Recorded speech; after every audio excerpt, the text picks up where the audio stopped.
Have any of you ever heard of a vibe? Or even a vibe check, as a matter of fact? To those of you that said no, go fuck yourselves, I'm not explaining, go do your own research. But for the sake of this video, I'm gonna assume you said yes. Well then, let me present to you an anime that has a mid-story, mid-characters, mid-concept, mid-fucking everything, but it's still top-tier content. Now, you may be asking yourself, how the fuck is that possible? Well, this anime's vibe is so immaculate that it just has the ability to manipulate people's minds and draw them in to watch every single minute of every single episode it releases. Basically, what I'm trying to say is that spyxfamily is solely popular because it passes the vibe check. So with that, let's get into this review. Okay, so let me just catch you up to speed in just a couple sentences. This right here is a spy. He needs to meet this guy to stop a war. So he adopts this random ass abused kid who got experimented on and can now read minds. But he doesn't know that she can read minds. Anyway, he has to take her to this prestigious ass school so this little bitch can get smart. Basically letting Mr. Spy here meet this guy at a smart kids event. But he needs a wife to get the child into the school. So he just randomly runs into this hoe, out of nowhere asks her for a fake marriage, and then she just agrees because I don't know, he's fucking Leng or some shit. But the thing is, she's an assassin. So basically what's going on here is that this kid here knows that the dad is a spy, knows that the mum is an assassin, but the parents don't know each other's identities and don't know the child's identity. Yeah, I mean, that's basically it. So let's begin the review of the story now.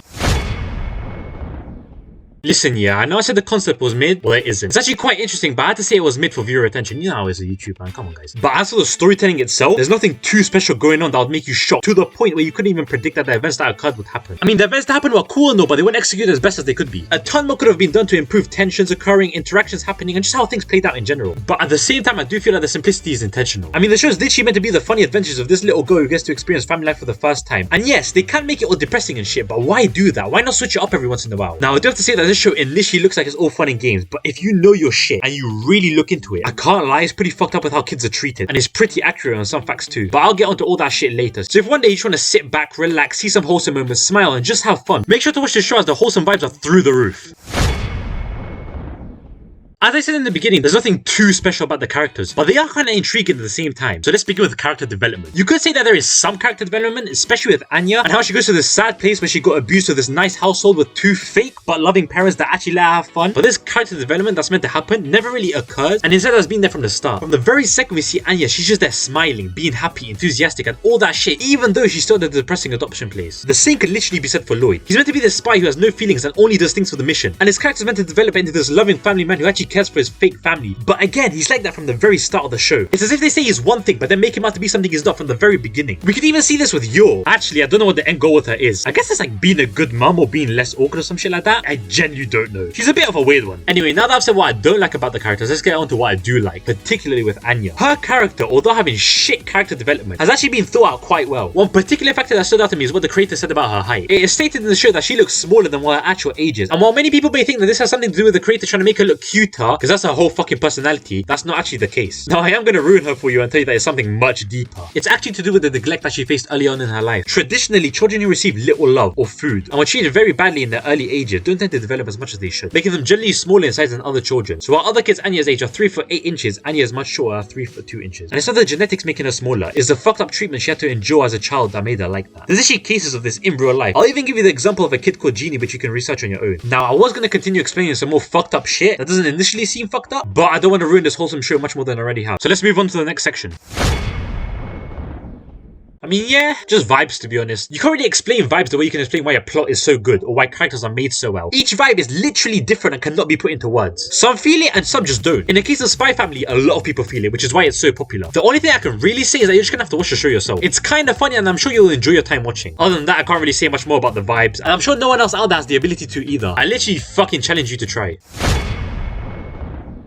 I mean, what am I really gonna say about this shit? I literally repeat it every video because why not? The animation is really good for this anime era, and I literally cannot elaborate much more than that. It's not really high up there, but it's also not shit. It's nice to look at and that's all that matters. The art, however, I fucking love. It fits the wholesomeness of the show so well and it's just perfect. The character design and the way the emotions are portrayed in the drawings are just great, man. I really like it and it just adds so much to the so-called vibes I'm talking about. It's just good overall. I also do like how it acts like a protective layer hiding the dark secrets about the show. Kind of funny if you ask me. And yeah, I think that's about it.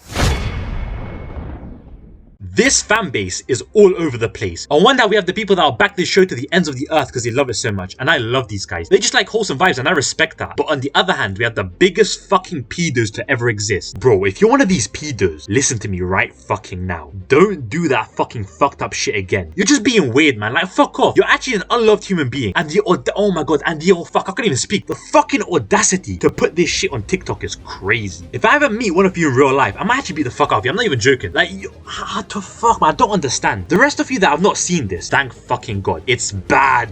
Let's just say that certain people need to get fucking arrested for CP, because, bro, it's just fucking disgusting, man. Like, just fuck off, please. I just genuinely just hate people that do this.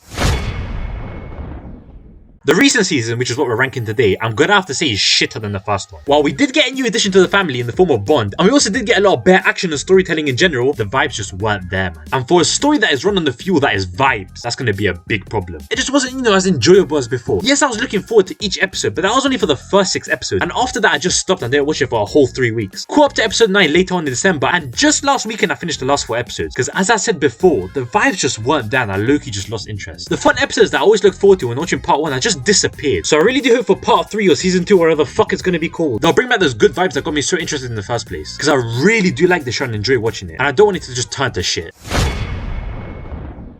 Let's go, we're finally at the finals. Hope you guys have enjoyed so far, but now we're going to rate and rank the show. Taking everything we talked about into consideration, I have to rank the show as a whole a 35.5 out of 48. The show is really interesting and makes you really intrigued into following the fun, wholesome moments that occur as Anya joins her first family. But season 2 on the other hand, whilst having leveled up in basically everything, didn't get as high on the vibe check. So I'm going to have to rate it a 33 out of 48. Basically putting it under Bleach at 4th place of the top 7 anime of October 2022, as of right now. It could definitely change in the future. Anyway, thank you all for watching. Make sure you like, subscribe, and put your own personal opinions in the comment section below. And peace.